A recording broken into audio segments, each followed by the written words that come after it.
Okay. I think everything's finally ready to go. Sorry for being late. 30 minutes late. The computer crapped the bed on me again.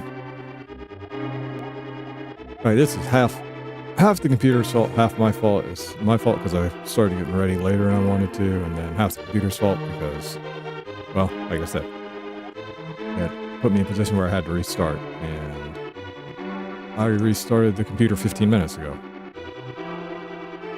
So,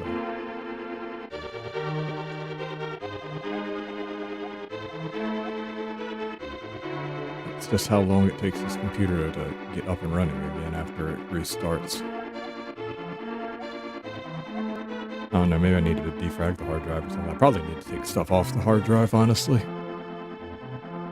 But I think it's, I had to put 100 or 200, I think 200 gigs on the partition, and it's down to about less than 20 gigs of open space left, and I'm just thinking that may be part of the problem here. So I probably need to just take a bunch of stuff off and move it to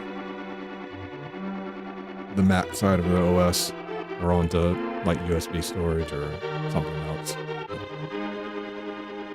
Anyway, sorry about being late. I guess we can go ahead and get started though. Looks like everything's up and running, so let's get that up there. Hit the A button. Start button, I guess. Clock's up, chat's up. Alright, let's get that file. Yesterday we had kind of an okay run going out there at the end, but had a bad Thieves Town, and then messed up the Ice Palace boss. Kind of messed up the Ice Palace entirely. It was a pretty bad Ice Palace. So that just really put the run in a position where it wasn't likely to PB, so I just let it go. Alright. 3, 2, 1, go.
Just get a run going right off the start here.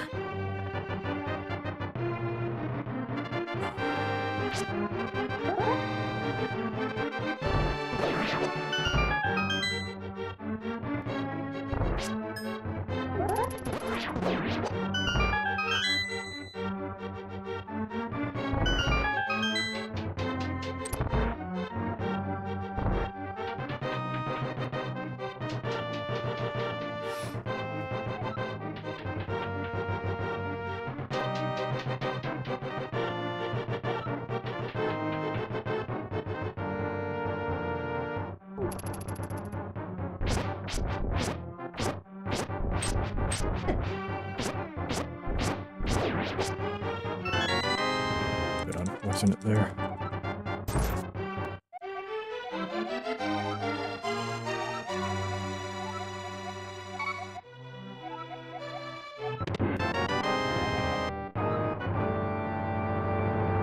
Yeah, it's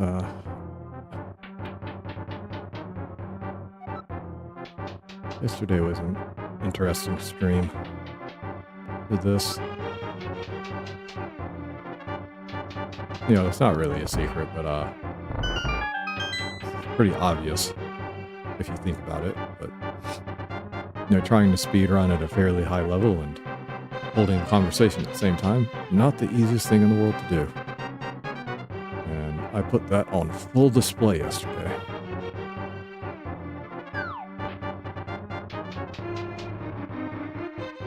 I mean, it's especially true for me. Like, I think some people are obviously better at multitasking than others.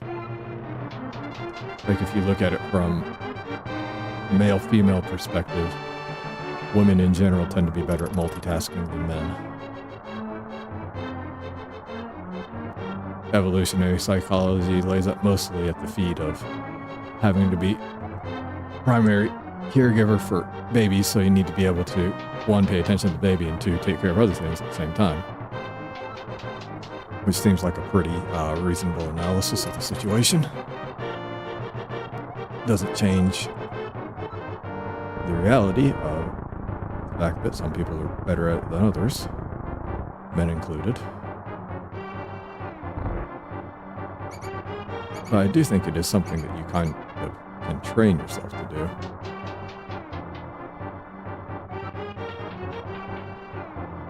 Like, I brought up the example yesterday of playing the piano. Like, that's one thing as I've gotten older, like, I kind of wish I'd learned to do when I was younger. Because, one, just the understanding of music perspective. But two, it really does teach you how to kind of be more coordinated with your hand and feet movements. In terms of having one part of your body do one thing while another part of your body does something else entirely. In addition to having to look at sheet music at the same time. So you've got your hands and feet doing separate things while you also have to look at something and think about it.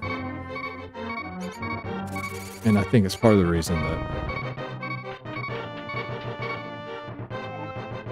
like, I mean, there's other factors, other correlations within it. Like, if somebody's learned to play the piano, odds are that they're probably from a more well-off household, and being well-off has correlations to all kinds of good outcomes. It's not all entirely genetics. It's obviously a lot of things involved there. But my personal experience has been, like, people who know how to play the piano tend to be smarter on average than people who don't. Whether playing the piano itself is a cause of that or not, hard to say.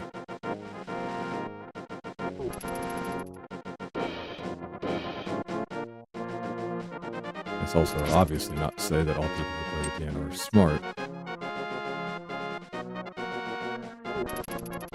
But my just observations be, like, probably if you were to take one person or two people of equal ability, have one of them learn to play the piano, another one not, I think it would have a pretty significant effect on their development if they're learning at a younger age. It's just a theory of mine. I wouldn't be surprised if there's already research on the subject. I don't think it's a very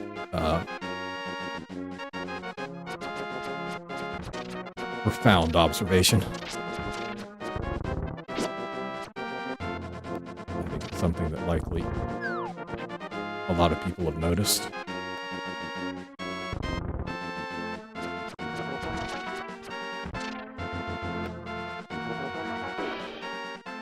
But that's kind of getting away from the point, though. The point is, I'm not really that good at handling multiple tasks at the same time. I'm kind of a tunnel vision kind of person. A little bit. It definitely makes playing sports more difficult when you're playing a sport like soccer or basketball, where the ability to understand your surroundings in addition to making decisions on what's going on right in front of you is extremely important to success.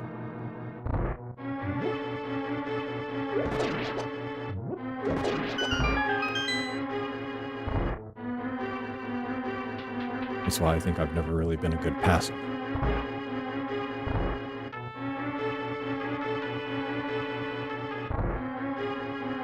Like when you look at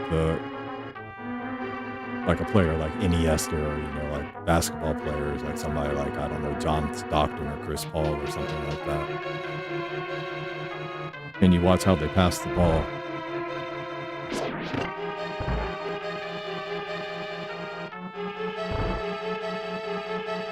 a lot of times it's really hard to understand how they even knew that where they passed the ball, someone was going to be there to collect it. And some of that is training, and that you do a lot of, repetitive training, so you've got an idea of where people are going to be, even without looking. Some of it, too, is, the truth is, they've actually kind of observed their environment, understand the spatial aspects of it, and are able to make decisions on it while they're moving around, dribbling the ball, and trying to keep other people from taking it.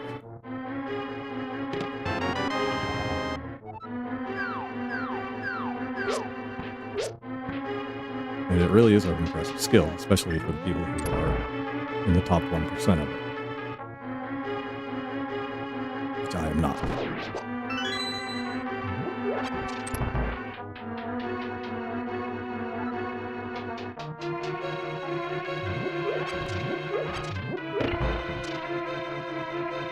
And like how I'm talking right now, because I can talk at my own pace here, I can decide the timing of when I want to talk, when I don't want to talk. That makes it a little bit easier than an actual interactive conversation where somebody said something and then you need to respond to it in a somewhat timely manner. That has a confounding factor that requires more concentration and more pressure than a normal situation.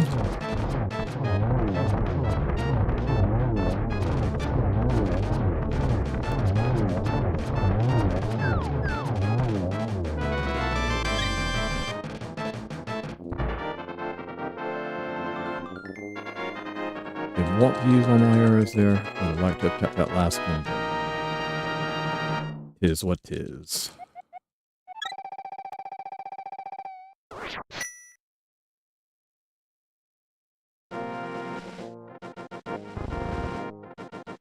I think that boss fight has gotten a lot better for me since I kind of stopped trying to aim for the quick kill and just take what it gives me.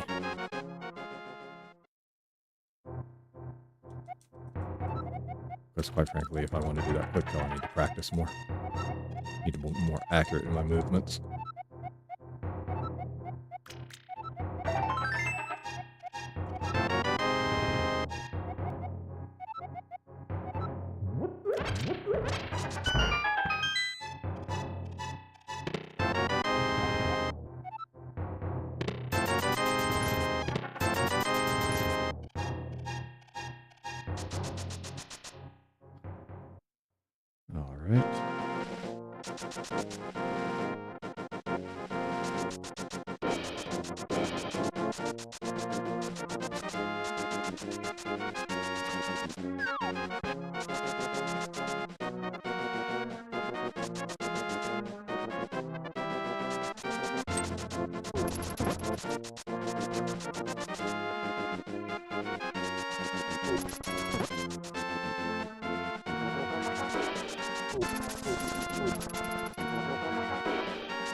Oh.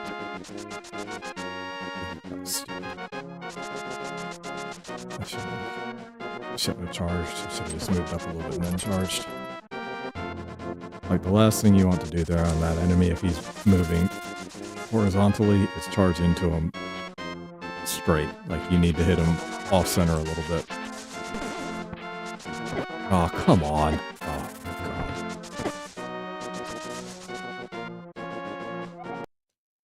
I'm not putting up with that. That's ridiculous.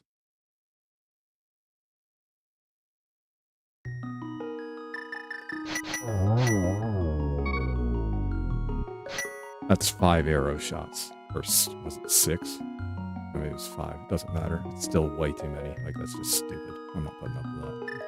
Not for myself and not from the game.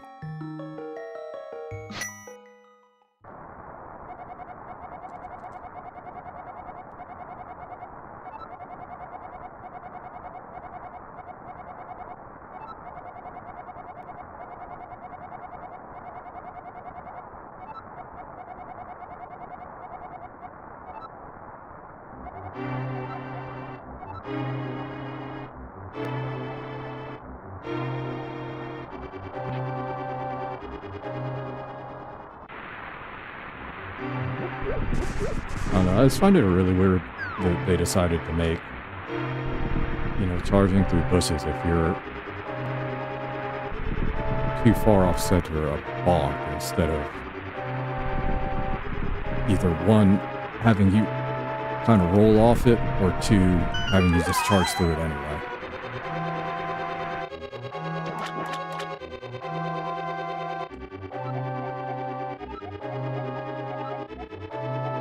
This doesn't really make much sense. Like, if you're going to be able to charge through the bushes when you charge through the center, why would you bonk on it when you're not centered, you know?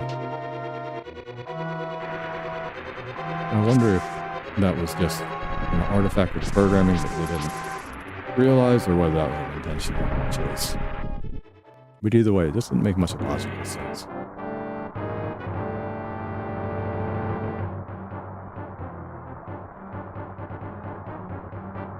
You know, if it's like a rock or something, you know, something that you would bonk off of,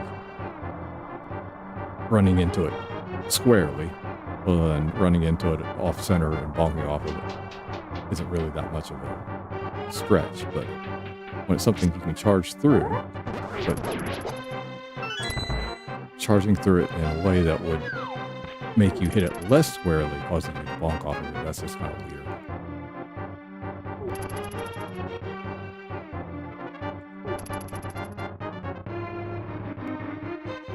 I just kind of wonder if instead of programming that response for specific objects, if it was just done for objects in general.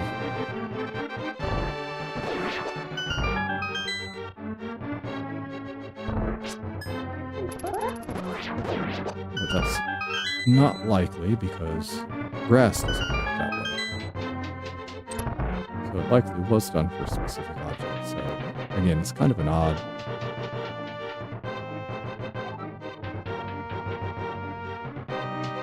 choice to have it work that way. Not something that I would have personally done, but I mean, at this point, it is what it is. Yeah. I don't know why I even continued. As soon as that messed up there, I knew that was going to happen.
Good job not to get hit there, honestly.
But anyway, getting back to the original point that I was trying to make yesterday, because I wasn't as fully focused on the game as I could be, I did a couple of things that look ridiculous in retrospect. Like one, actually left the dungeon without Zelda and got all the way to the throne room before I realized it.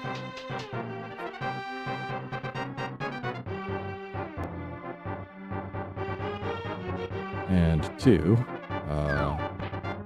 went to the church and just walked out the door without grabbing the heart piece, which I've never done before. Like, I've never done any percent run where I don't pick up hearts or anything like that. So for me to just walk out of the church while picking up the heart piece was extremely unnatural. No logical reason for why I would have done it other than just wasn't concentrating because I was talking.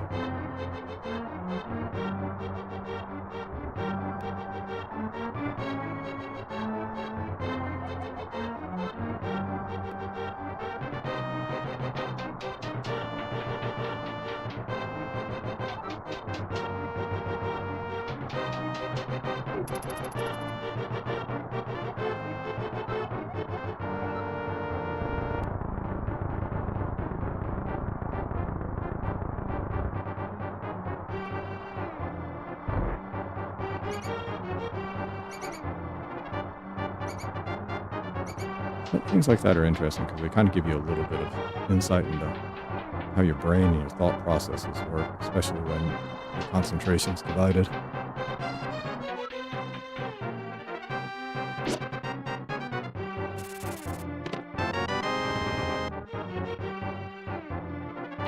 on, man. I can't believe you were up there.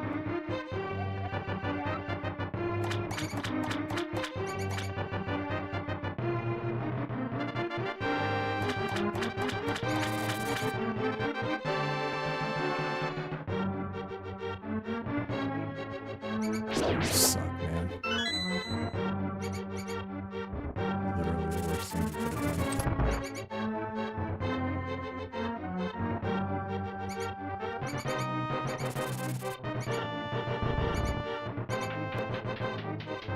So a really mediocre time for having taken 0 damage. That did not help.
I'm alright. Doing alright.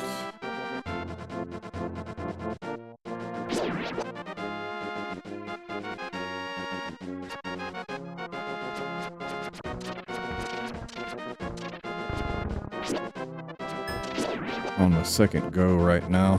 First go was looking pretty good, and then the trip to Desert Palace. The archers really kind of gave me a lot of trouble. So I just restarted that one.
That's a lot of wasted arrows.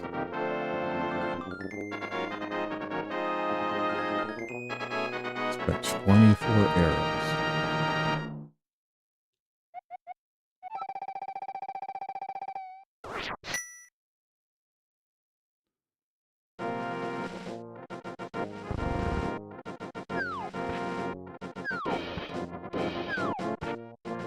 At least in general these days, well, not these days, but the last few days, I'm ahead leaving Eastern Palace rather than like 5 seconds behind.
That's pretty good.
Ooh. I really thought I was going to hit the cactus there.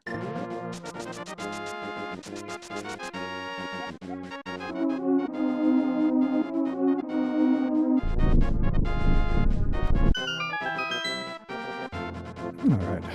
Have a pretty nice run to the Desert Palace here so far. Okay.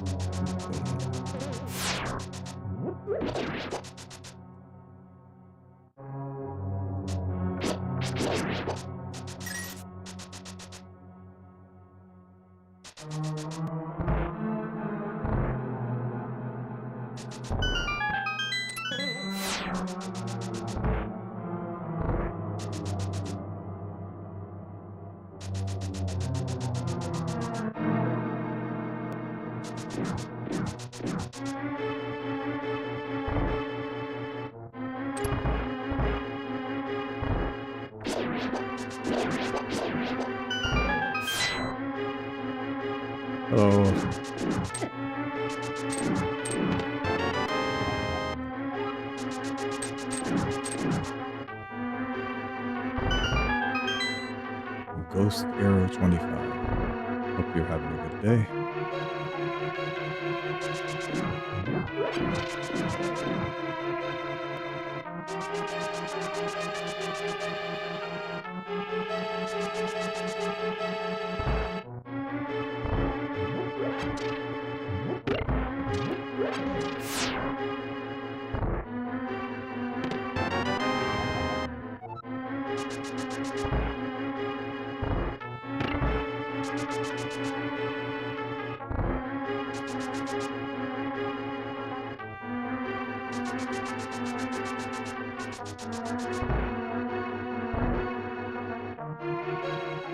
Yeah, 1632 is all right.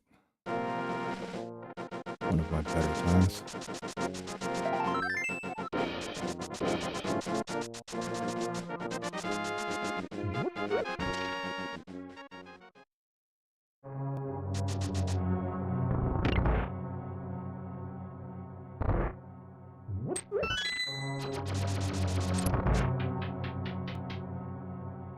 There we go.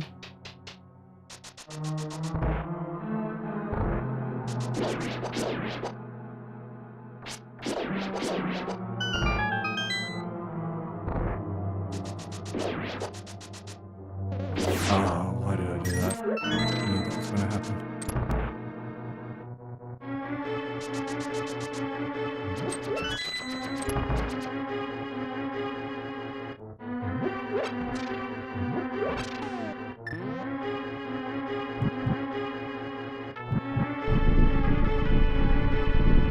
Man, I was really bad at lighting those lamps at the top.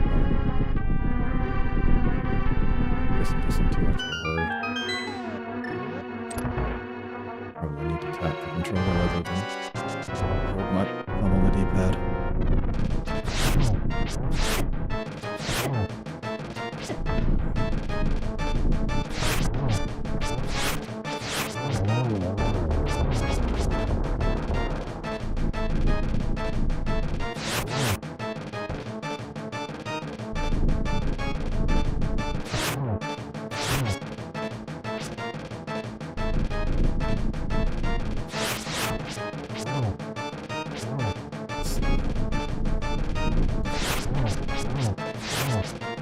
How are they both not dead?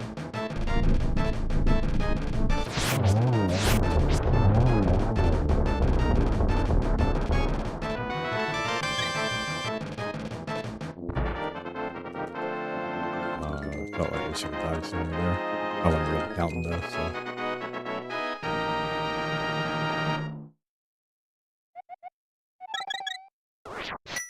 That's pretty shitty.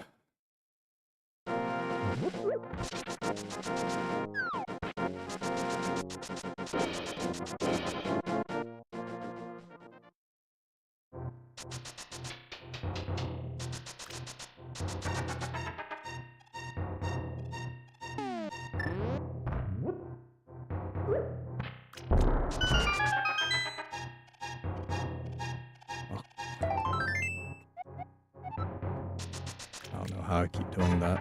I don't know why I even started doing that. Played this game for 2 months and never did that, and then this last week I've been doing that multiple times. I don't get it.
Dash it up.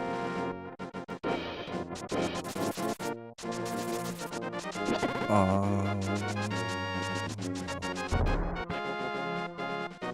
worried about that bird. Made 2 mistakes. That bird's really not even that big a concern.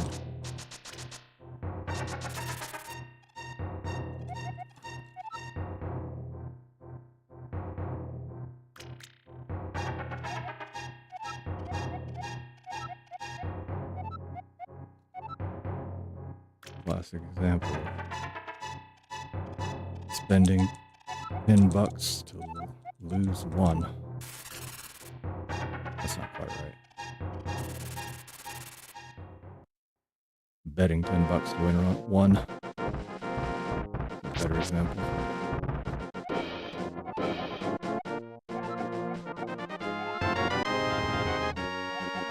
Taking a risk not to measure it with the reward.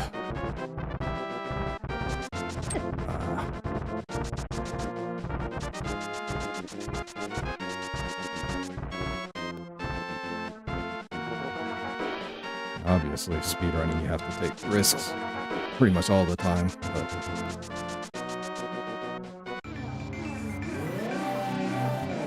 the amount of risk involved also is related to skill level of the runner.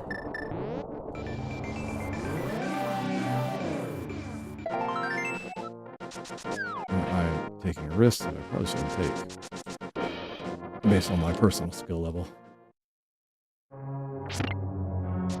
I mean, I get them sometimes, but my success rate isn't high enough for me to be risking them most of the time. It's the honest truth, especially when the gain is so small.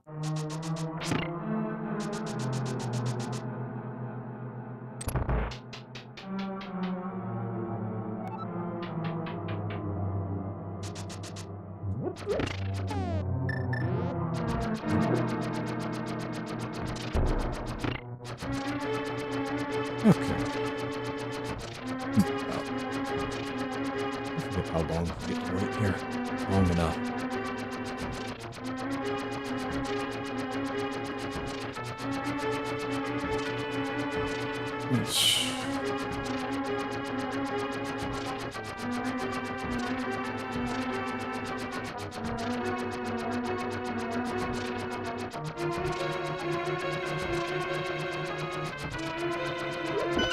A little late.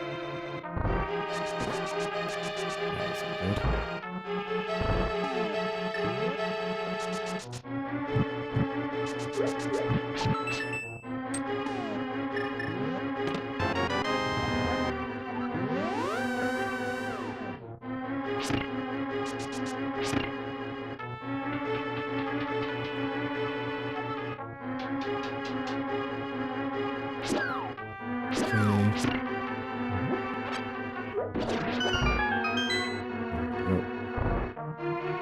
Pretty solid room there.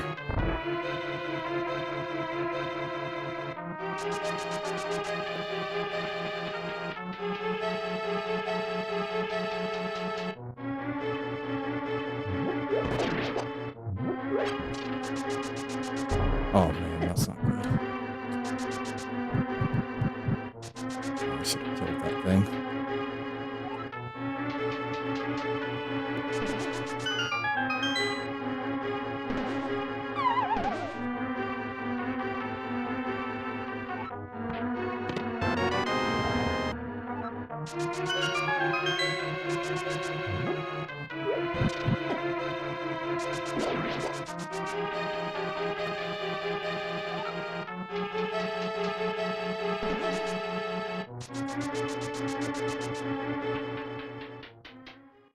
I was about to make a mistake there, at least I stopped myself.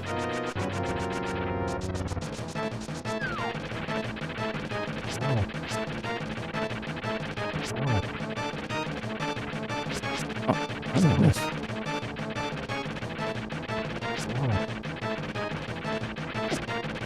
Oh.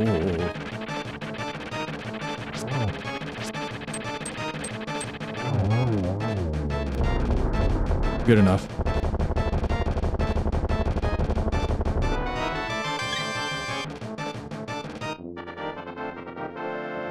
Not gold split level like yesterday, but good enough.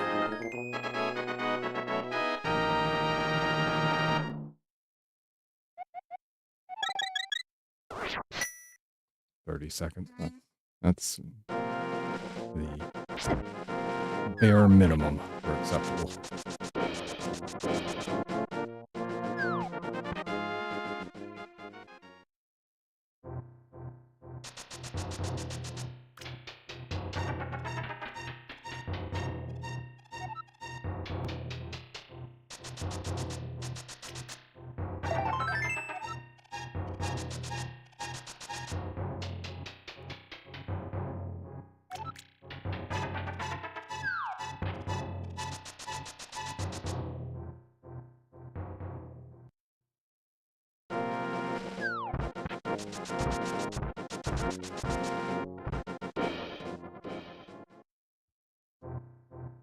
What am I doing?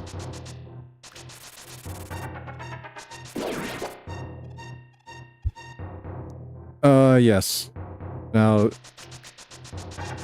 just so we're clear, like 100% has a lot of meanings for different people. What this 100% means is this is more or less the speedrun.com 100% meaning, which means all of the items that you should have in your final inventory. So I get everything except for the bomb ups and the arrow ups, and then the magic shield, the red shield, like the level 2 shield. That's the only thing that I don't get. Why didn't I charge? Whatever.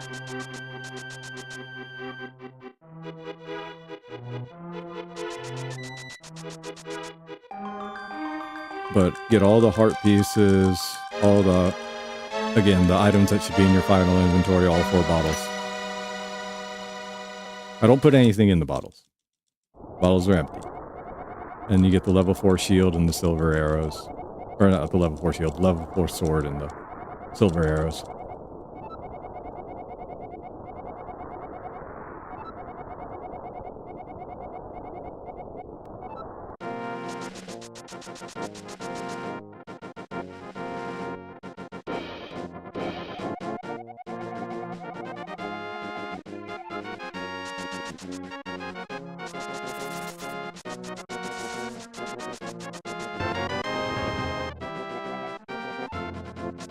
And then this is also a glitchless run, so that means that things like spin dashing or hammer dashing, using the mirror to make blocks disappear, like any of those kind of tricks, I don't use. The only thing that I use that is a little bit odd, and this is quote-unquote allowed on the glitches category, is something called pumping, so wall pumping and air pumping. It allows you to make Link run just a little bit faster in certain situations. It has to do with how the game's programmed in terms of how it accelerates Link and how he moves.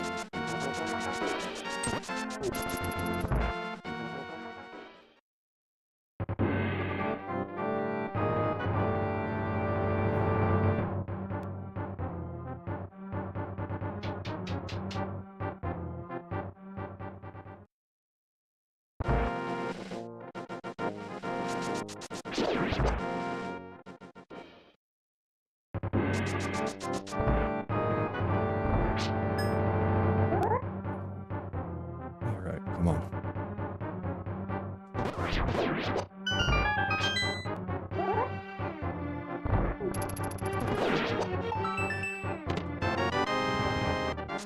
That room's actually a good example. The previous room with the Gold Knights, that's a good example of where I go with the safer strategy versus the riskier ones. It's a little bit faster to actually use arrows and your sword to kill those knights if you're good at it. But if you mess it up, you lose a lot of time. So, that spin attack at the door, though, is guaranteed to work every time. It just takes a little bit more time than the other way would.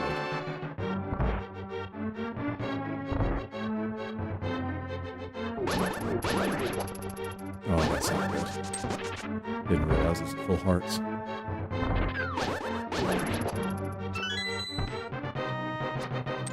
The reason that makes a difference is if you're full hearts, you got sword beams, and sword beams will aggro the guards, whereas just a sword swipe won't. So you can actually you can kill that archer, get his key, and then charge out of the room without aggroing the other guards, if you have sword beams, or if you don't have sword beams. Now, there are advantages to having sword beams, as I kind of demonstrated there.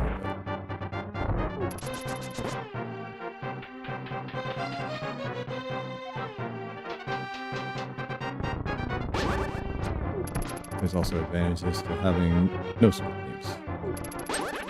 Oh, how did I do that? Unbelievable. There went like, what, maybe 3 seconds? It's not the worst mistake I'll ever make, but it's a bad one. Definitely not the dumbest thing I've even done today, probably. Or will do from here on out. Although I'm really not exactly sure how I managed to walk off there. I guess I just had the up button pressed down. Didn't think I did though.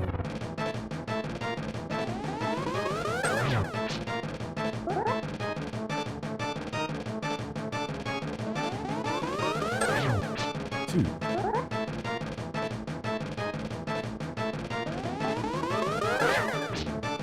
One. Two. Oh, no, that's three.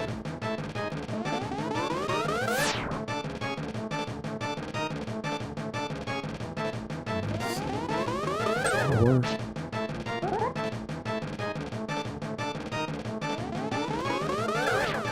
Two. Come on. Sucks. Alright. I'll help us over on the next one. Got the least exciting result, unfortunately. Which means I am going to be about 10 seconds behind.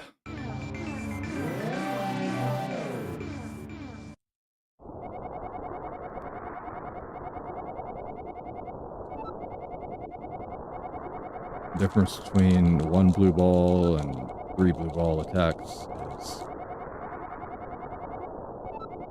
a lot.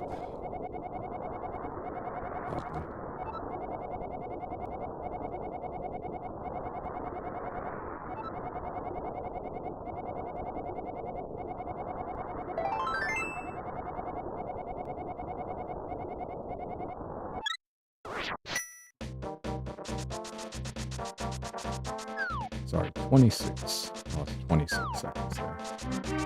Not as bad as I thought it might be.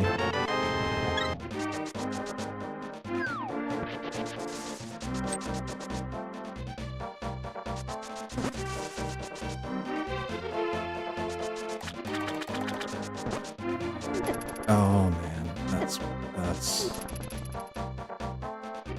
oh.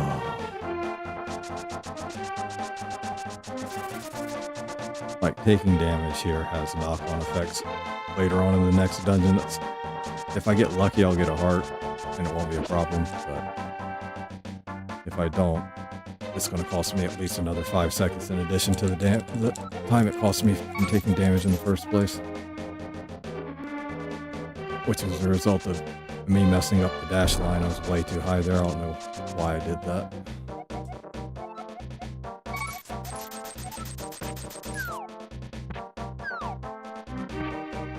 I usually actually even go lower than necessary there to make sure that I don't do that specifically. But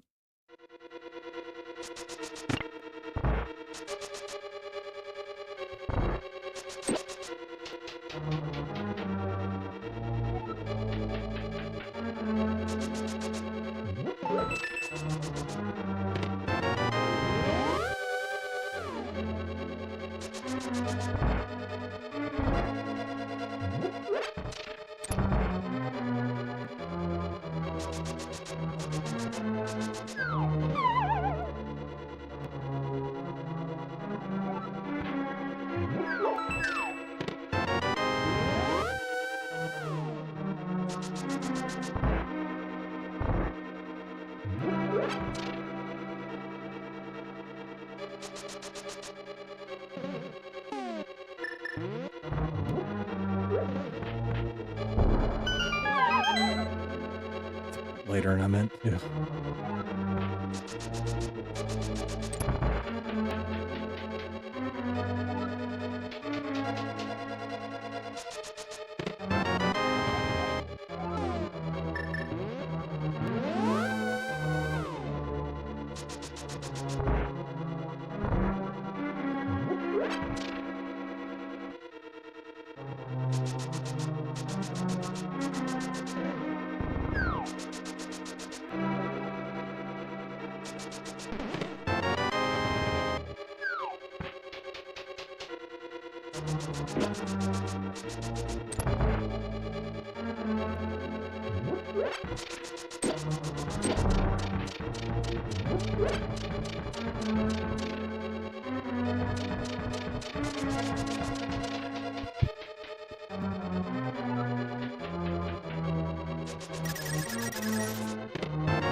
You guys are really being a pain today.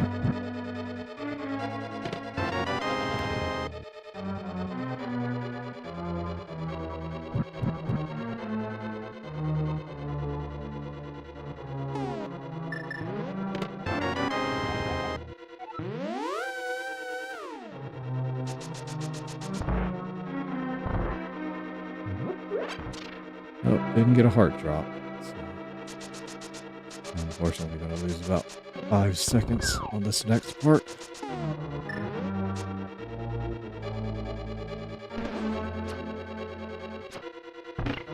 That arrow shot there cost me another 1.5 seconds, probably. Like with full hearts there, I can just use sword beams and just come straight over to these bombs. But without it, I've got to go get those hearts and on the right. I need sword beams for something else coming up to save time.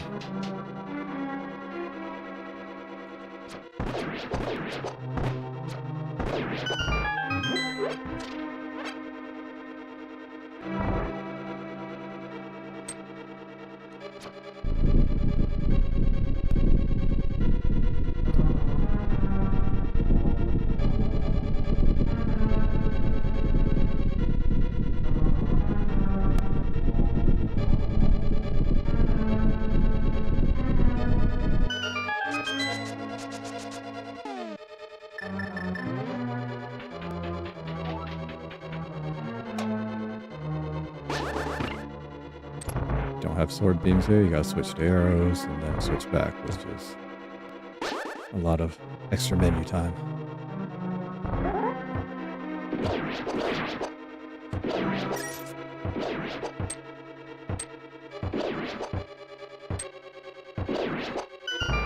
Not the greatest room there.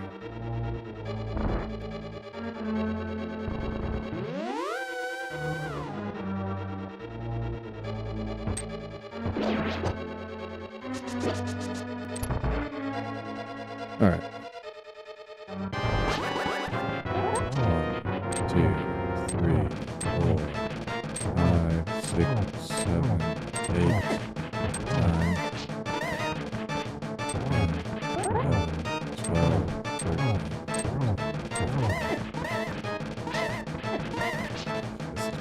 This is bad. 16, 17.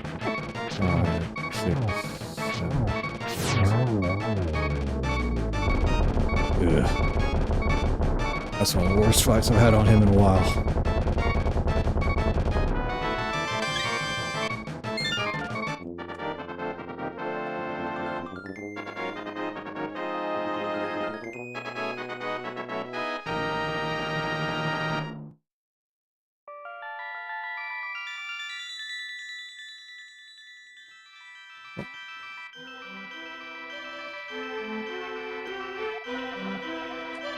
Not so bad, I may have actually lost time here. That's rough.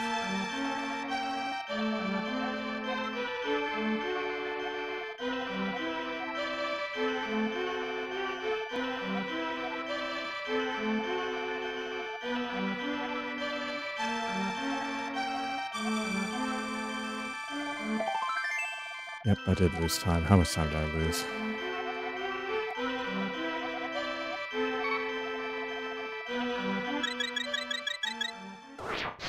Seven seconds. That's close to a 15-second swing on what I can usually get there. That's not good.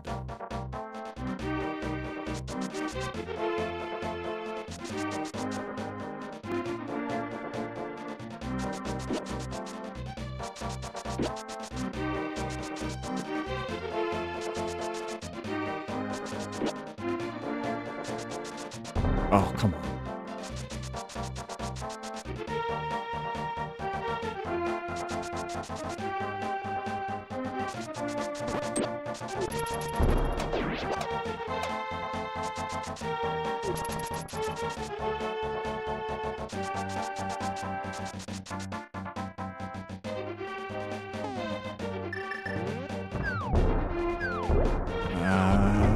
Okay.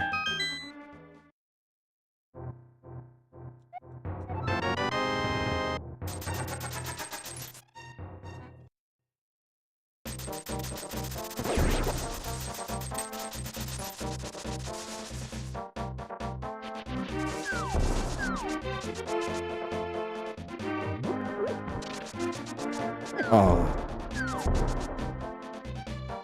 Whatever. I guess I really should probably just charge up and kill him. It's just too much of a pain in the ass otherwise.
Oh, wait a minute. Put this shit over here.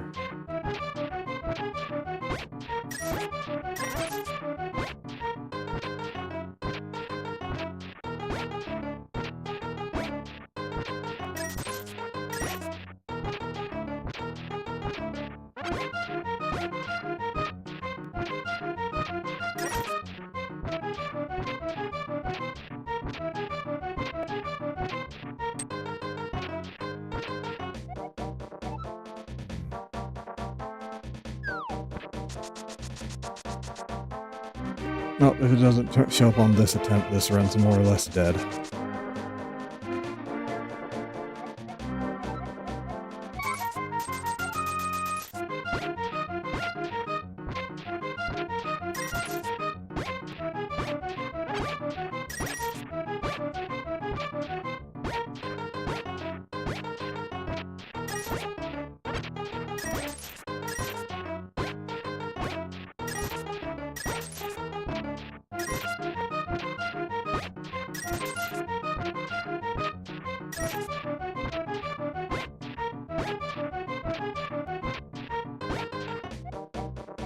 Yep, it's over.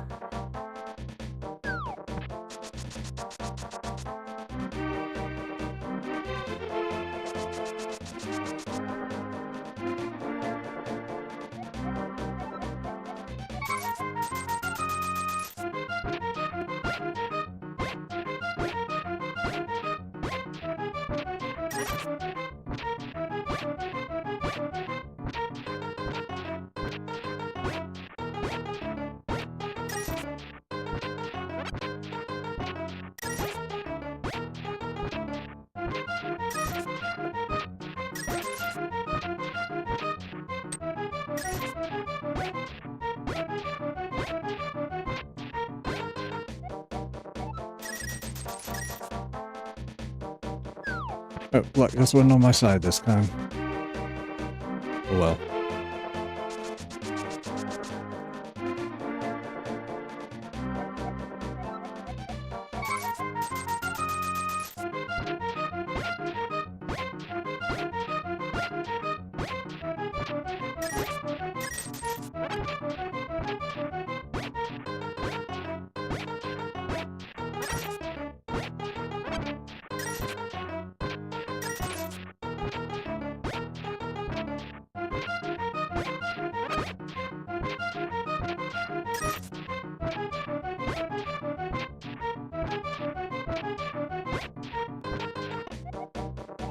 Oof.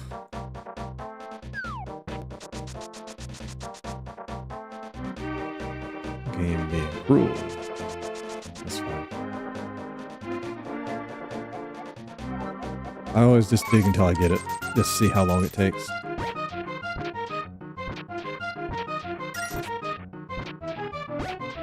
I think my record so far is 11.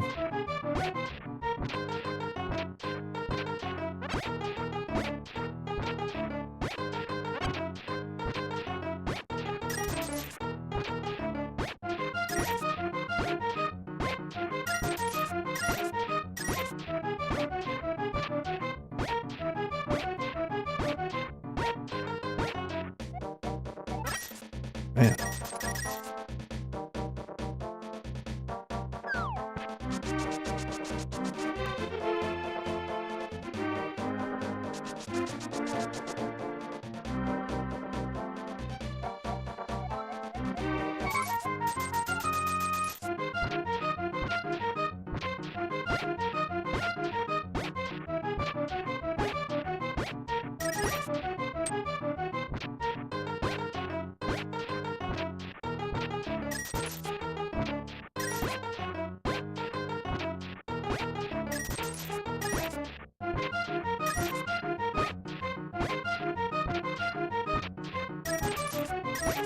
There it is.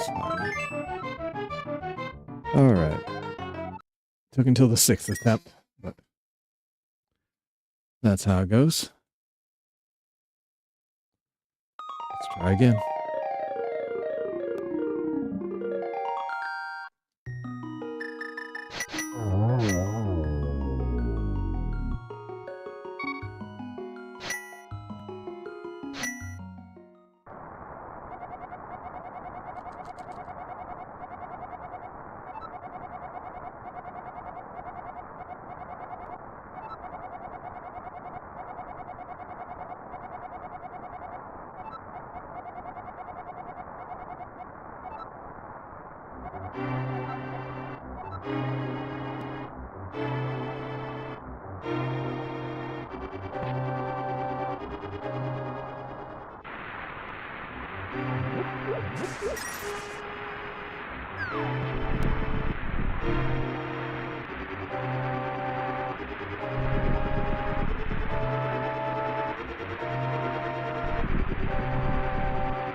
Oh man, how did I mess that up?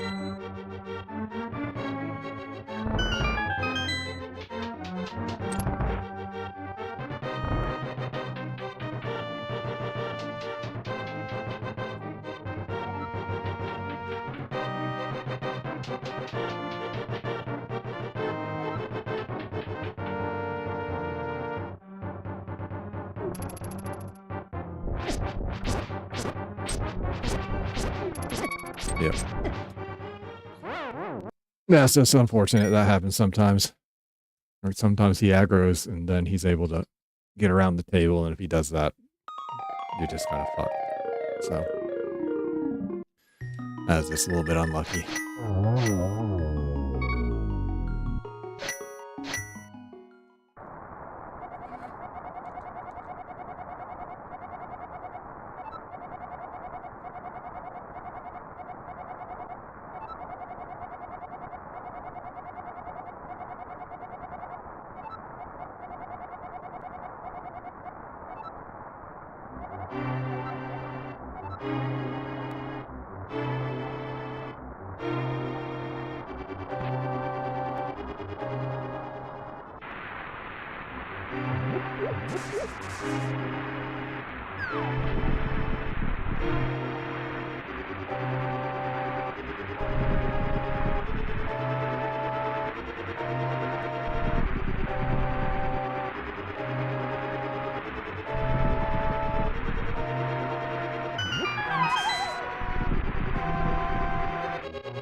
All right.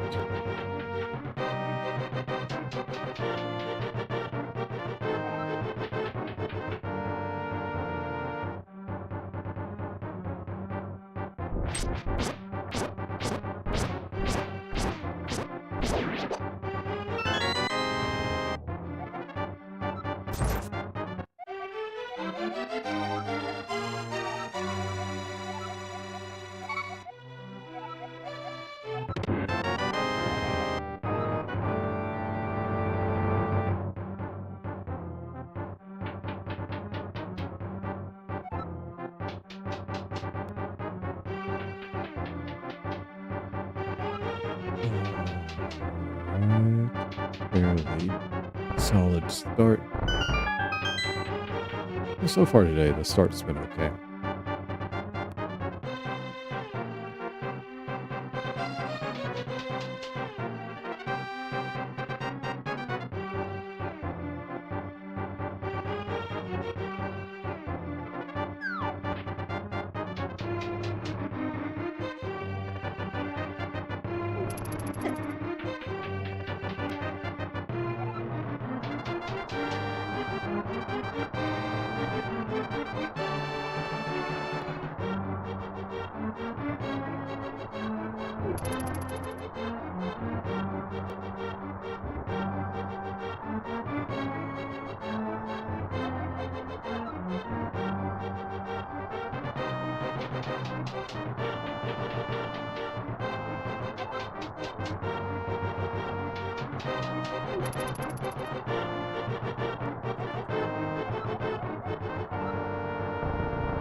Alright, what am I getting? Messed up that stair exit a little bit there.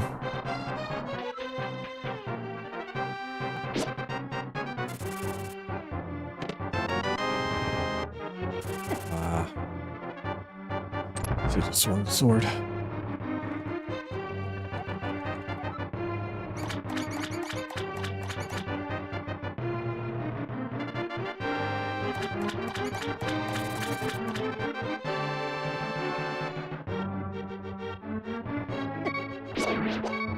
Good enough.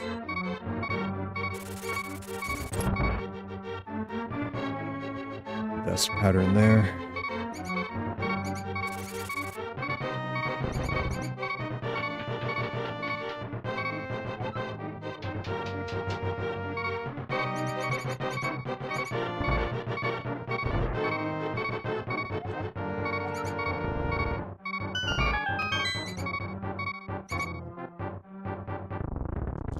Alright, not too bad.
Alright, pretty solid trip to the Eastern Palace.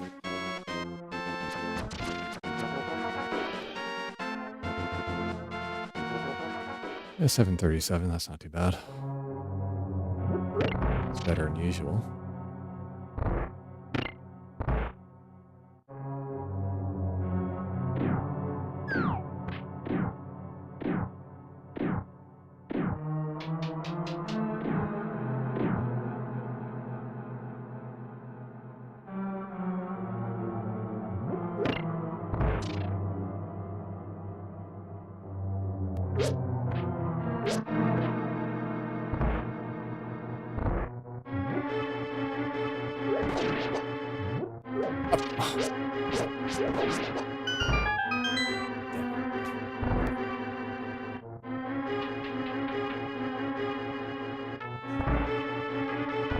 I should have been more careful with the inputs there.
Unfortunately, on there, it drops there.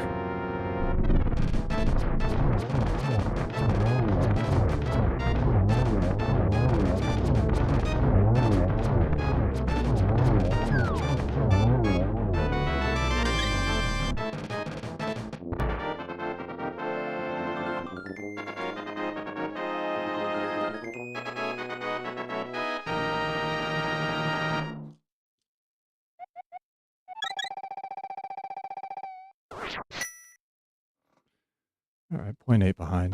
That's acceptable.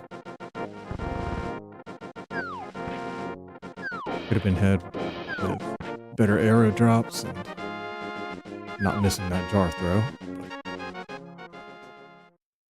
still good enough.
Alright, had a pretty good run here.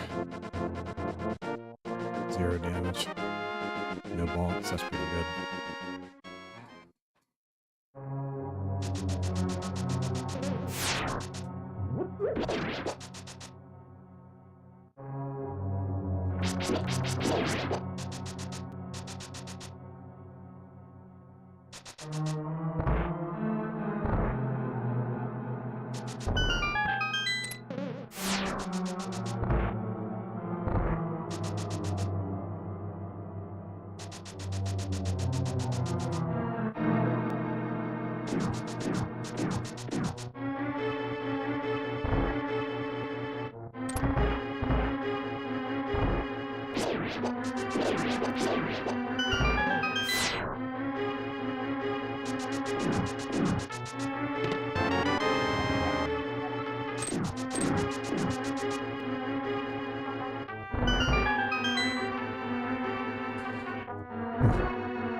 That was weird.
Oh, I should have picked up one of those rupees.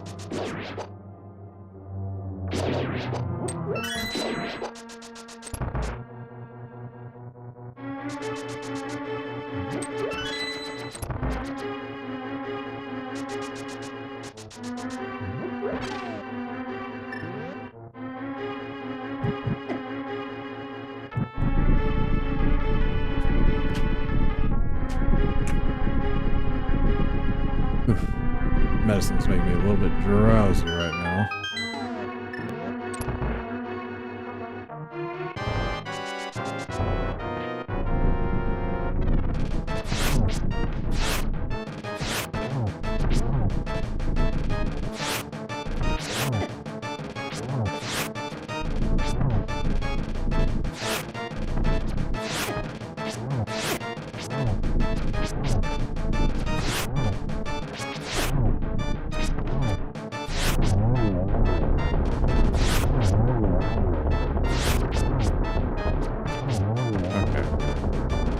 That's alright.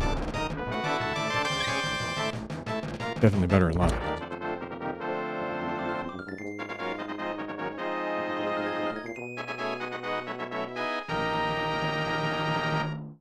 The RNG was kind of okay to me there.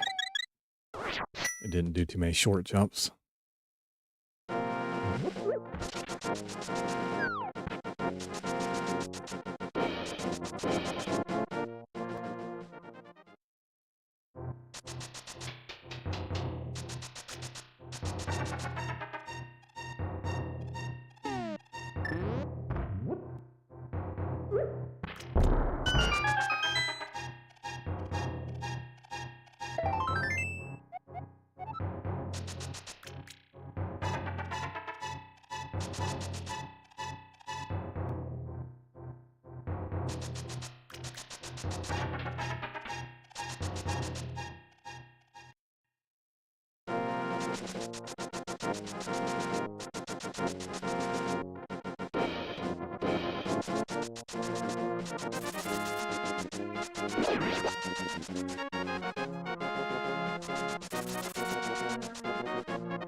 All right.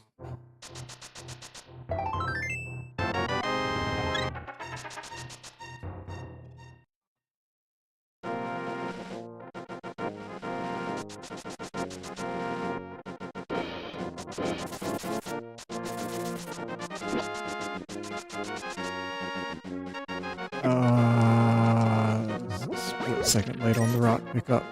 Damn it.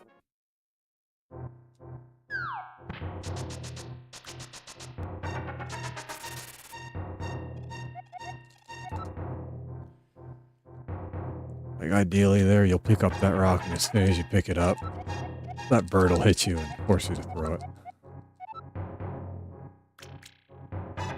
Unideally is exactly what happened, where right when you're about to pick it up, he hits you, and then you have to redo the whole thing of picking up the rock.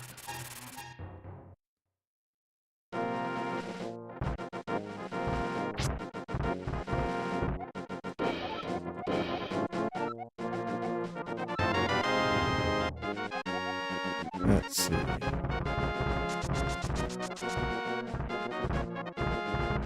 Death Mountain rocks have been pretty nice. Oops. Been pretty nice to me so far. Like, I wouldn't have gotten hit there if I hadn't have run into the wall, so I can't really blame the game for that.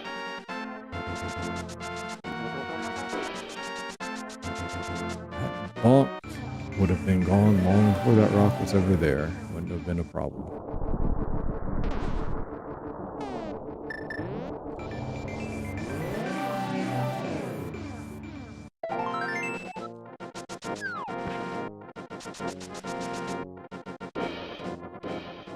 All right.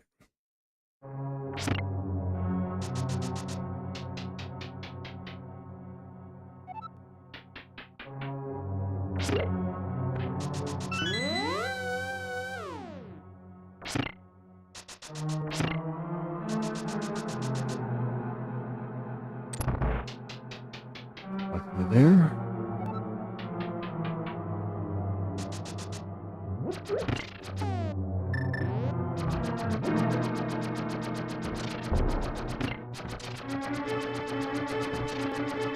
Ah. All right. Well, this one's going okay so far. Could be better, but it's good enough.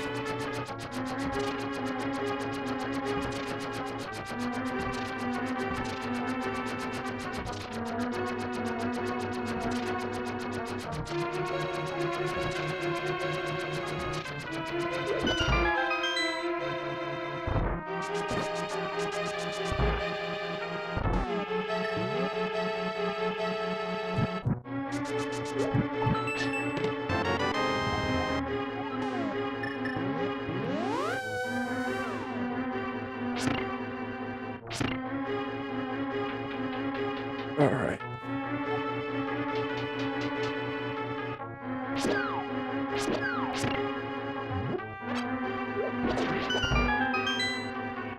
It's going all right. Not really too much to complain about with the runs today. Just had bad shovel game RNG on the last one.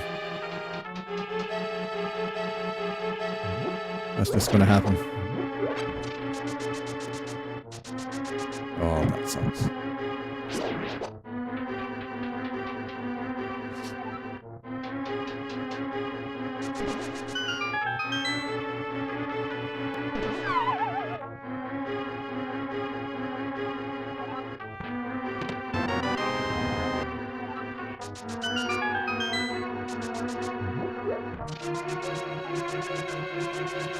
Alright, looking good so far.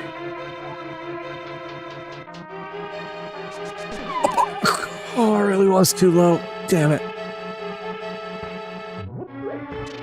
Alright. I thought it was okay.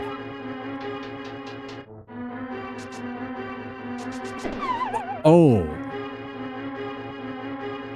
That one I really did think of. Oh, man. Oh, this is unexpected. Oh, Lord, what the?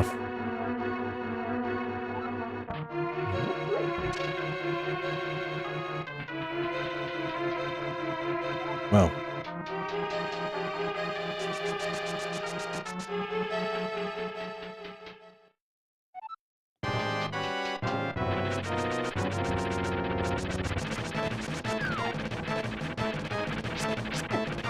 Whatever.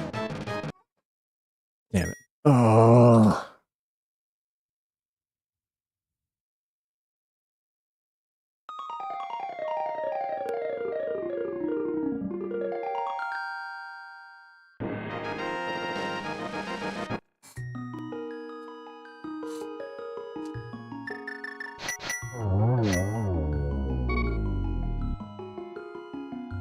Okay, give me like 30 seconds or a minute before I restart here. Hold on a second.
Okay.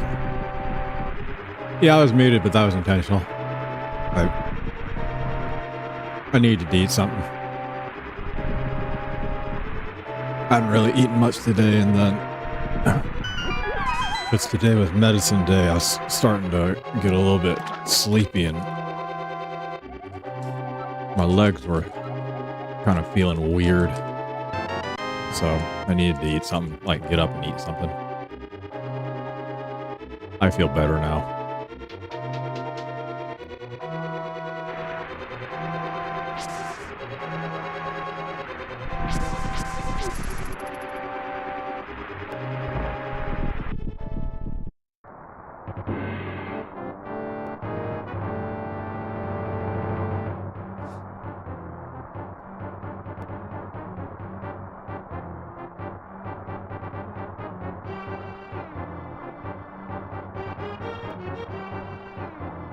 I don't know, that last disaster, like, that's a pretty good example of, why eyeballing it is bad. The thing is, like, I practiced that a bunch, a while ago when I first started doing it, and I used to have a better idea of where exactly the safe range was, but I have kind of forgotten. And so I've mostly just been eyeballing it.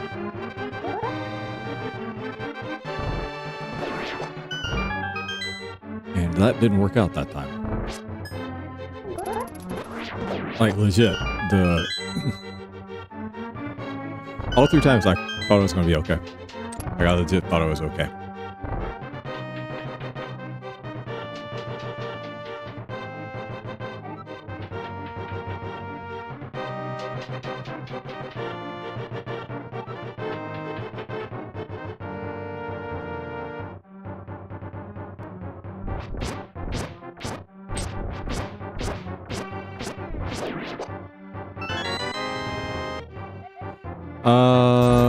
Yeah, I need to. I mean, I haven't opened up the practice ROM for this game in close to a month, which isn't good.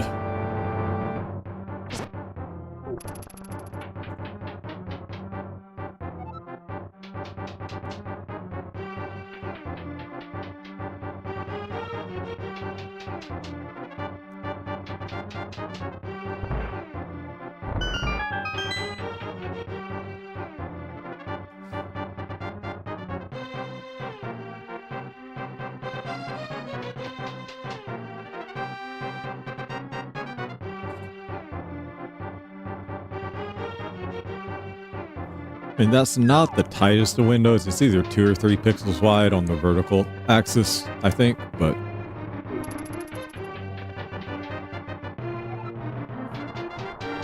it'd be better if I understood the range and where it puts me on the tiles, just so I don't make that mistake anymore.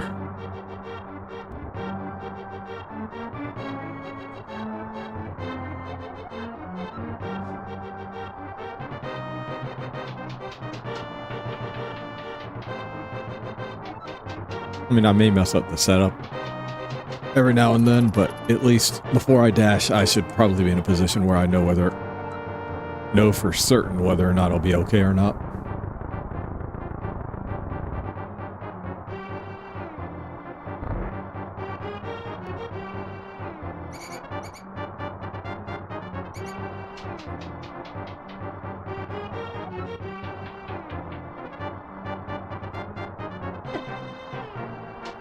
So swung the sword.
This is a pretty mediocre start.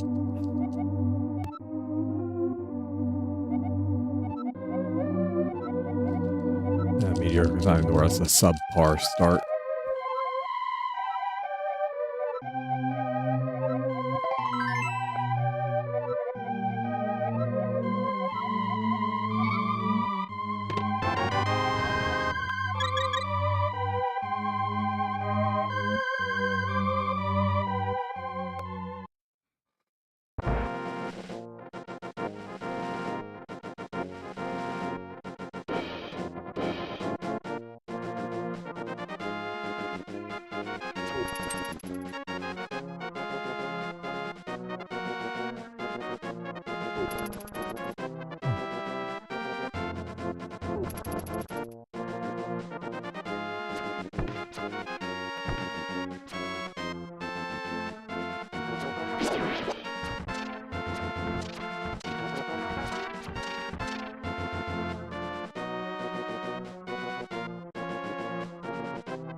$41.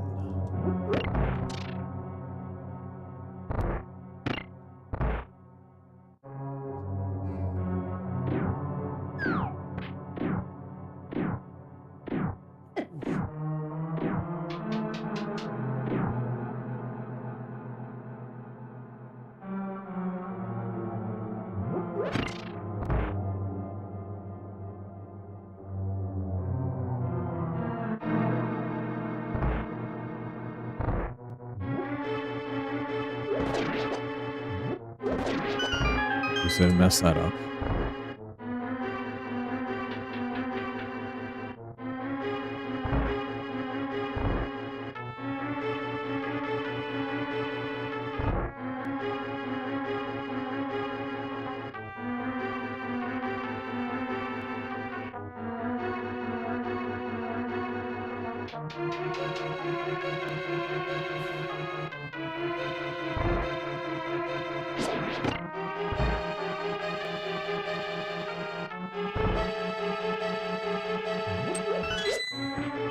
There we go.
I should have picked up those other arrows too. Oh well, worked out. Worked out.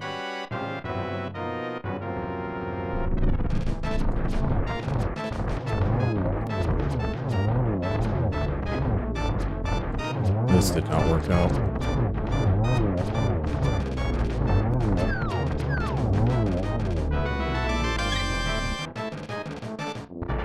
That's a shame.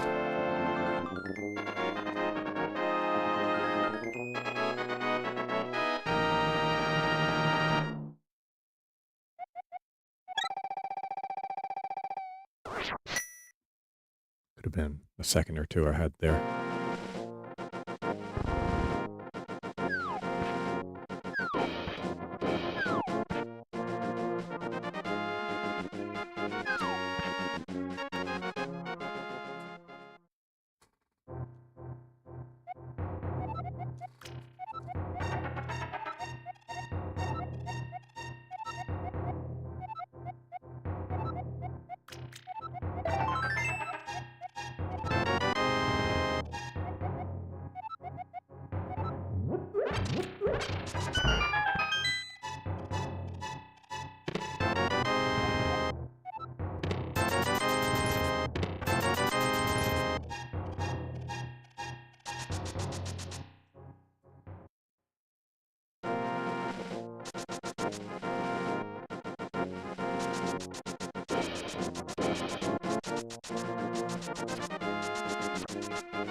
Oh, come on, damn it.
Okay.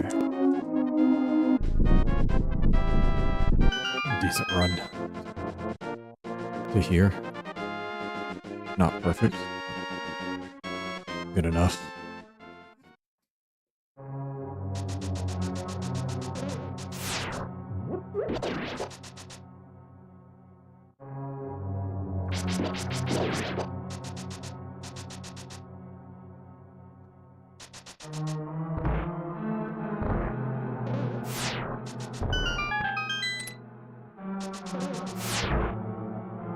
Maybe 5 rupees.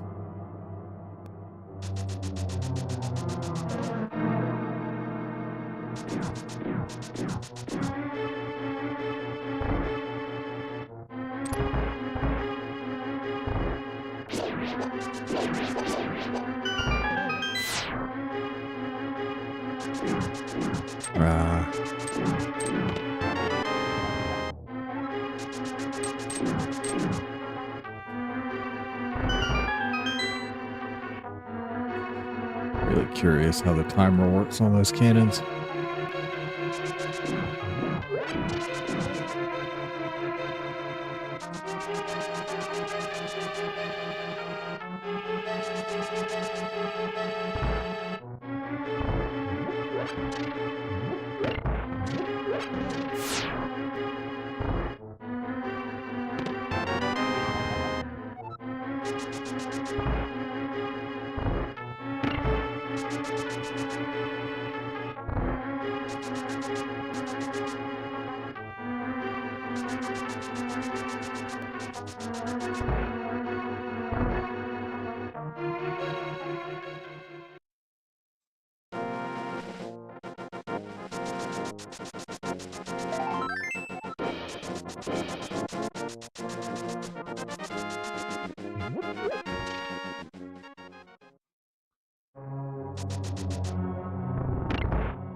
Oh, finally.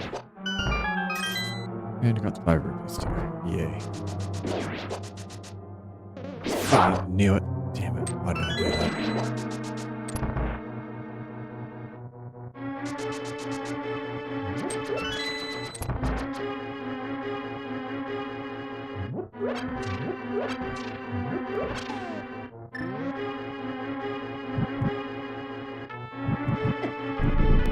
Oh, this is bad. I may not be able to get out.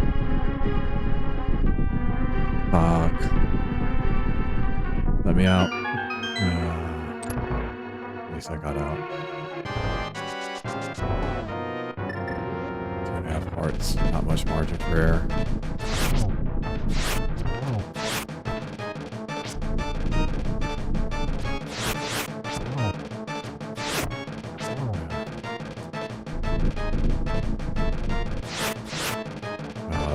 That's really unlucky. Damn it.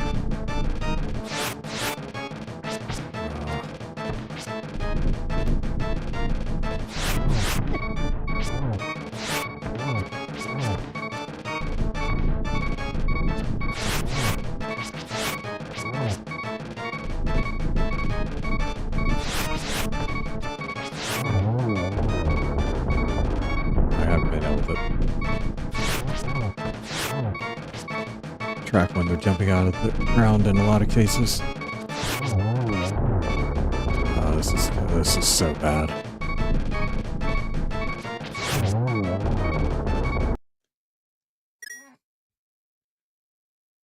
Oh, that was bad. Got a little bit unlucky there though. Like the worst thing that can happen is they all jump out of the ground at the same time. Because then you can only choose one to aim at. And what sucked is that not only did they do that once, they also went right back into the ground at the same time. So the next turn they came out of the ground at the same time again. There's a lot of RNG in that fight. And on top of like the RNG being pretty bad, like I also was having, I don't know, like I just wasn't really grasping like when the holes were showing up, so like my timing was all off. Oh. You know, that was a pretty poor fight.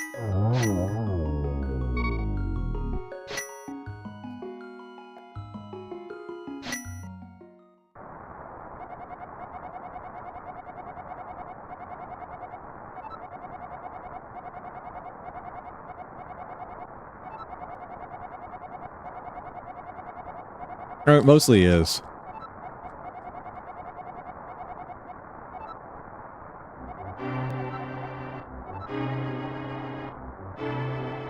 Like, ideally...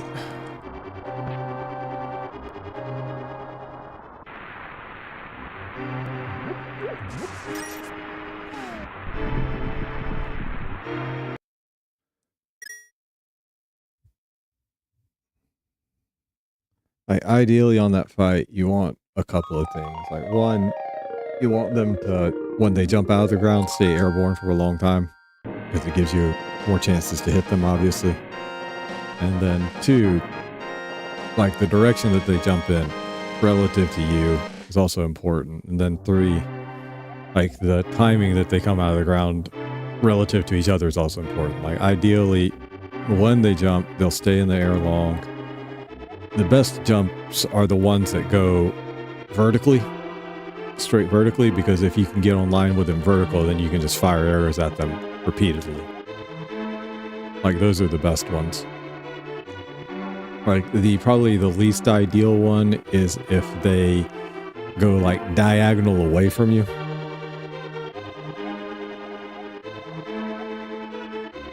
Because you don't really get a clear arrow shot in that sense, unless you have to like adjust your positioning pretty drastically to be able to hit them with an arrow if you don't hit them when they come out of the hole.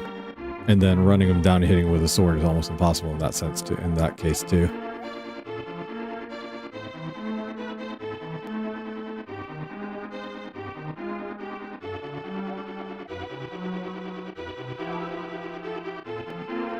I guess the very first action, like it's important there to actually hit all 3 of them, which is possible if you practice a lot, but I'm not there yet. Like the start's just really important. You want to do as much damage on that first one because that's the only guaranteed time where they will come out 1, 2, 3 in succession, and 2, like like what timing they're coming out and the position they're coming out. The first one's just really important. If you don't do very well on that first one, like it just kind of drags out the rest of the fight unless you get lucky. All right, 3. Let's just do that again for good measure.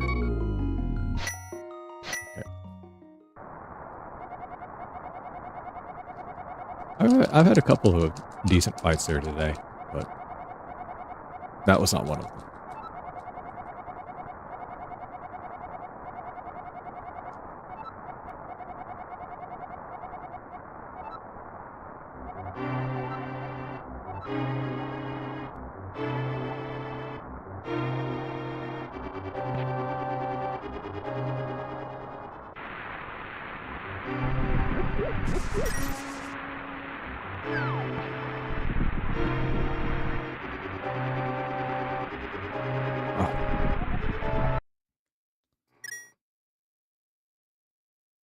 Come on.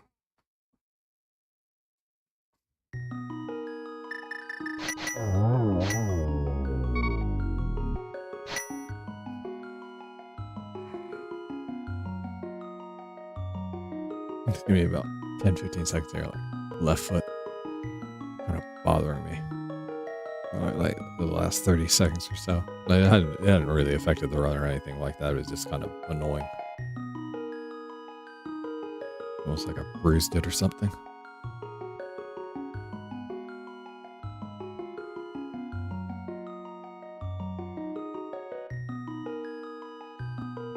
Sure.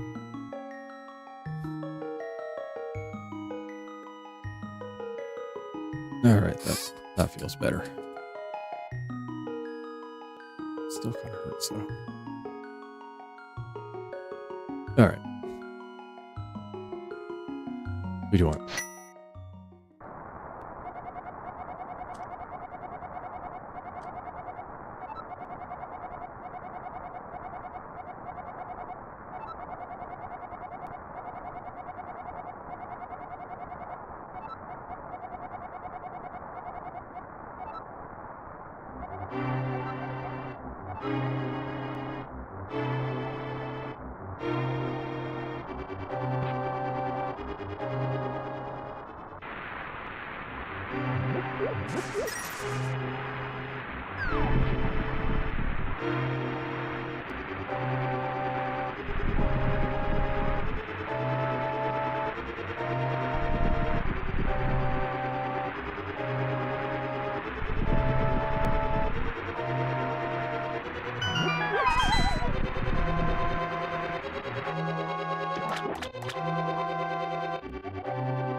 Oh. Hit the start button before, hit the timer start button before I hit the button on the controller.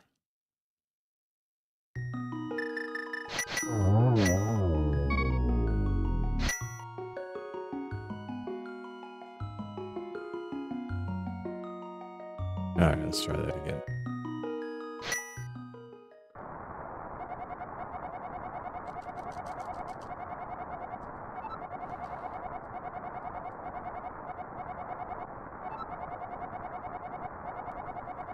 Come on.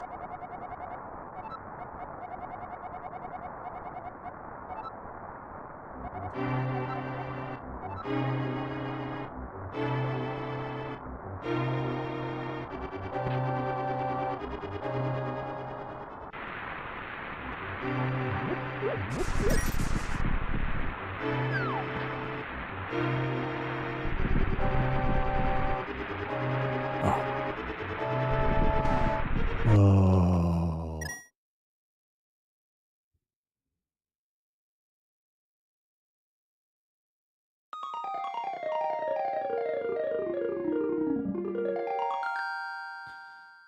Really probably should have waited and take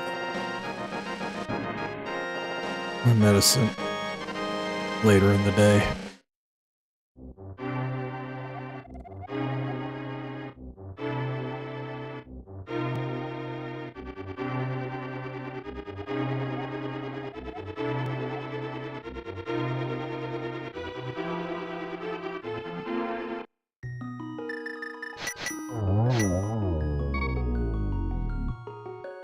It's just one of those things where, like, the medicine itself is kind of similar to antihistamine, and if you ever taken one of those, so like, you know, allergy medicines, they tend to make you drowsy. Now, if you're kind of active and moving about, generally it's not a problem, but when you kind of sit down and get sedentary, that's when it kicks in, and it kind of makes your muscles feel kind of,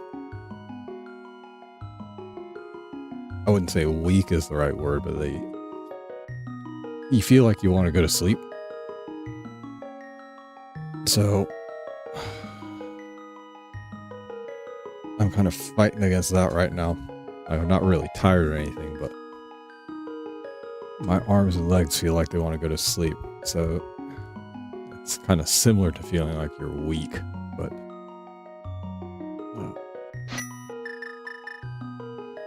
kind of messing with my timing a little bit right now. All right, 3, 2, 1, go.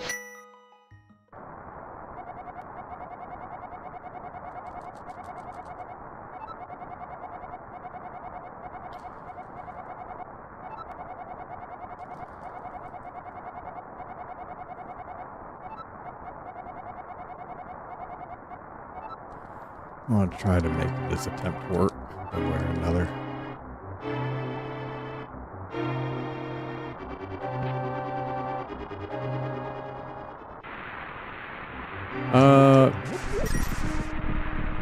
It's kind of odd. Like, so what I'm taking it for, it's a mild form of autoimmune disorder. Now, one of the things that I learned after moving to Japan that I didn't realize, but kind of makes sense, is that there's a couple of traits that are stronger in Japan than they are in other countries, and one of them is like weaker eyesight, like on the dental side too, like a lot of people aren't born with exactly straight teeth. And one of the other ones is there's a lot of people over here with skin problems. And so, like, I'm half Japanese, so I have some of those things. But the skin problem didn't really develop until I was in my mid-20s. And it's like, colloquially, it's like a form of hives, but what it is just kind of a form of autoimmune where, like, stress or things like that kind of cause your body to attack itself, in simple terms. And so the reaction is kind of like, it's a little bit similar to dry skin in that if you have like really severe dry skin before, like anywhere where your skin kind of wrinkles or creases, so like your joints or between your fingers or things like that, it can get really itchy. It's like things like, you know, sweating or, you know, where your pores expand and contract and that kind of thing. That can also make you feel kind of itchy too, like if you got really bad dry skin or something like that. And so this kind of works similar to that. Now, I don't have dry skin, but my skin gets itchy in the same manner in that, like, areas where the skin folds or like joints and things like that. Like that kind of stimulation, that kind of physical stimulation causes the histamine response there, and so my body gets kind of itchy in those things. And now when I first had it happen, like, it's really kind of interesting to see it when it's at its peak, which it hasn't been for a long time because I've been taking medicine to control it. But like I could take like my finger or like any kind of blunt object or anything like that, and I could use it and I could like right on my skin. And what I mean by that is, so like I could apply pressure to areas on, like, for example, my arm, and it wouldn't show immediately, but like a minute later it would swell up kind of the same way your skin swells up when you get bitten by a mosquito or something like that. So I could kind of get my body to do the same response, and it would swell up like that, and then 10 minutes later it was like nothing happened, as long as you didn't, you know, irritate the skin beyond that. Now, for most people, this is kind of like a temporary thing. But, and I honestly, if I was in the US, I'd probably be getting an entirely different medical, like, regimen than what I'm getting here. I did it again. It's not eczema. It's not eczema. It's very different than eczema. Oh, I did it again. Like I just ran up there without the princess. Did the same thing yesterday. How did I do that? No, it's none of those things. It's I don't remember what the specific name is for it, but like I said, it's a kind of a rarer form of hives, and like I said, I didn't have problems with this until my mid-20s, and what I did was, when I was trying to study Japanese to pass the highest, like the highest level of the test, or the higher levels of the test back then, like I kind of pushed myself a little bit too hard, and I broke something, apparently, because I never had problems with it before then, and ever since then, it's never really gone away. Like being tired can exacerbate it, and I wouldn't say being stressed can exacerbate it, just because like I've never really felt like being stressed out has ever made it worse or anything like that. But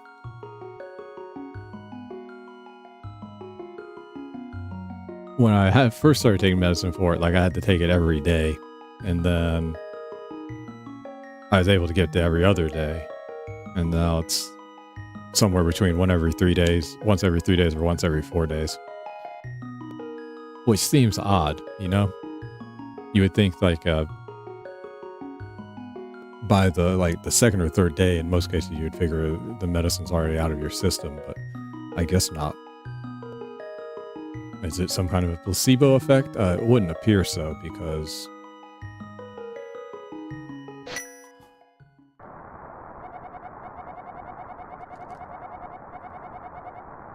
I haven't really gotten any kind of indication that I can get by with taking the medicine for any reason. Like the only time where I don't actually need to take that medicine is kind of weird. Is like I'm sick. I've had a cold or something like that. During those periods, I actually don't have to take the medicine as much. And I would guess probably the reason is because my immune system's busy dealing with other stuff. If I had to guess.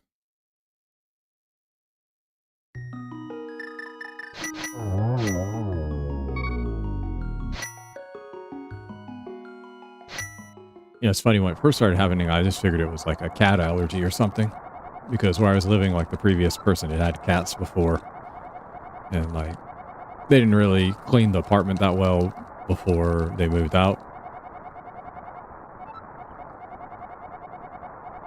And so like the way that situation worked, it's not like a usual apartment where, you know, it's like somebody lives there and then when they move out, like they take all their stuff with them and clean it. Like that was an apartment for that job. So like what's the word I'm looking for? The furnishings and things like that all basically just got left in there.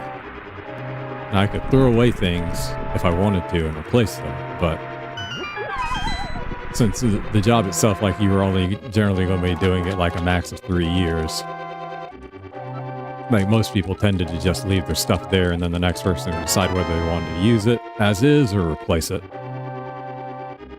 But anyway, so that's why I figured maybe it was just that, you know, I don't know, long time exposure had kind of caused me to develop an allergy. And, you know, there's something that can happen. It's like you can actually develop allergies over time due to exposure. Some people have theorized that's part of the reason that things like peanut allergies and things like that have gotten worse is because of peanut oil being used in stuff that, you know, nobody used it in years ago. But yeah, I'm not knowledgeable enough on that subject to really say too much one way or the other, but that's just kind of a theory that's out there. So I thought that maybe, I don't know, maybe it's just because there's like, you know, so much cat hair or something in the apartment that's causing me to break out like that. But then I realized, like, I went back to the US for Christmas for about 2 or 3 weeks, and then even while I was there, like, I was still having the same reaction even when there were no cats around. And that made me think, okay, it's probably not that, it's probably something else. Yeah. So I tried looking it up online, like once I noticed that it was getting bad enough to where I could do like I said before and kind of like write on my skin. And then like when I put that symptom in there, something came up that was pretty much exactly what I had. And so I looked at it and said, it's just a form of hives. I don't really remember much else that was written about it, other than that it was not very common.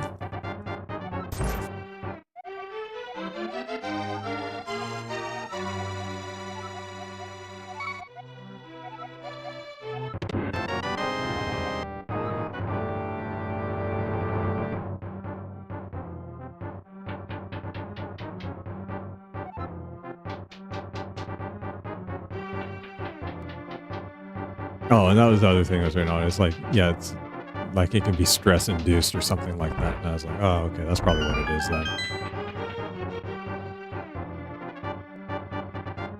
Because the thing is, like, the stress wasn't from like, you know, like staying up long hours or anything like that. It's just kind of like at the higher levels of Japanese, like the grammar gets kind of complex. And then once you throw onto it, like all of the little nuances and studying the kanji alphabet, or, you know, like studying the different kanji and like how they're read and read in different situations and things like that, like it's a lot.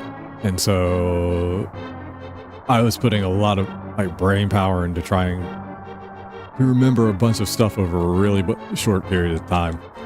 And I think that's kind of what set it off, the stress from that.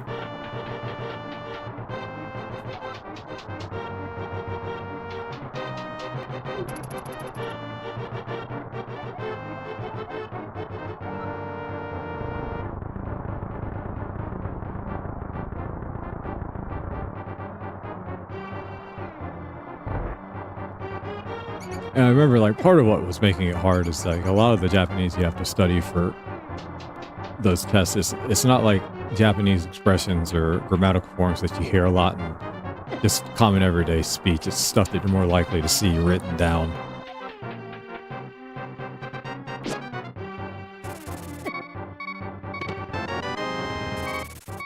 And so that makes it harder because unless you spend a lot of time reading, like you're just not familiar with any expressions, and just listening to people talk, you're very unlikely to hear them say it in an everyday setting. I mean, they will sometimes.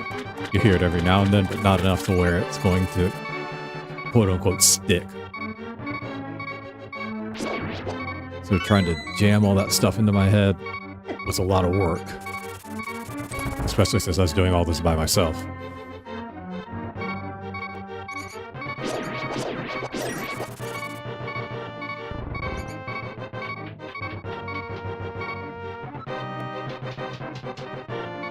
Yeah, I was kind of surprised. Like, I showed like one of my cousins who was in high school at the time some of the questions from the test, and like he didn't know how to answer some of them. And I even asked like Japanese teachers some of the stuff that they have on the highest level of the test. Like they look like, oh, it's actually pretty difficult. Like a lot of students here probably wouldn't get this right. Like the grammar stuff is probably the hardest. The kanji itself actually, well, when I took it, kanji probably wasn't as difficult as they've made it now. And like they had to change the test a little bit because kanji is originally like, you know, the Chinese form of written language. So they were running into a problem where there are a lot of like Chinese students who could kind of pass the test because the percentage rate for passing the test, the bar for that actually wasn't that high at the time. I think it was like 60% or so, which sounds pretty low. I mean, but that's also just how hard the test is too. But if you were a Chinese student taking the test and you already understood the meaning of the letters, even if you didn't know the exact Japanese reading, like you could kind of BS your way through the test and get through a lot of stuff without having a really intimate knowledge of Japanese. And so like they had to adjust the test a little bit to make it so that you couldn't really pass the test unless you actually did understand Japanese.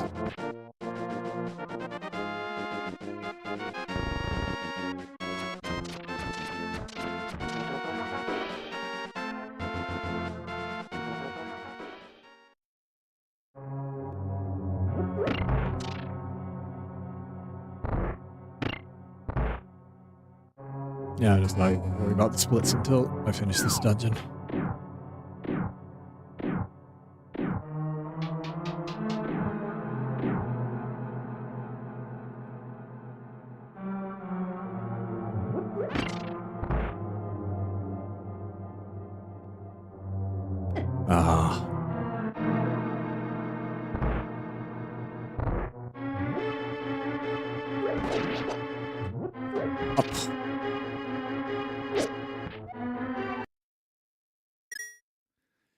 Okay. I think I give up today. I've messed that throw up too many times today.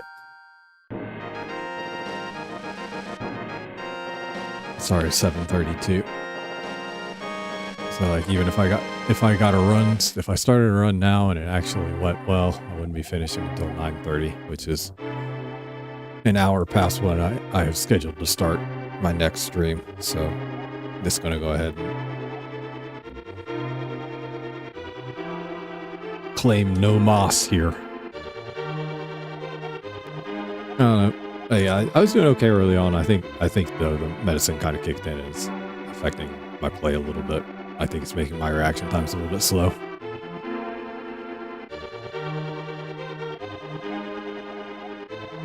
Like it doesn't have to affect it much. Like even like a few hundredths of a second and stuff's not going to work right. So,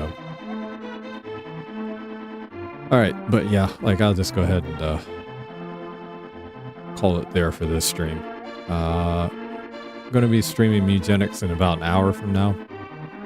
continuing from what I was doing yesterday. So right now I'm trying to clear all of the different bosses with a collarless cat in tow. So that's what I'm working on at the moment. And then, when possible, I'm doing the side quests. Because, like, you know, the side quests generally involve, like, taking an item to this specific area.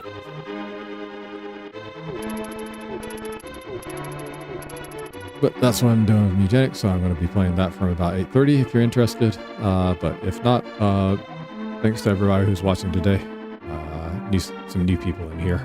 A lot of people that come in here every now and then, but I do always appreciate everyone who watches. If you enjoyed it, like, subscribe, or follow buttons.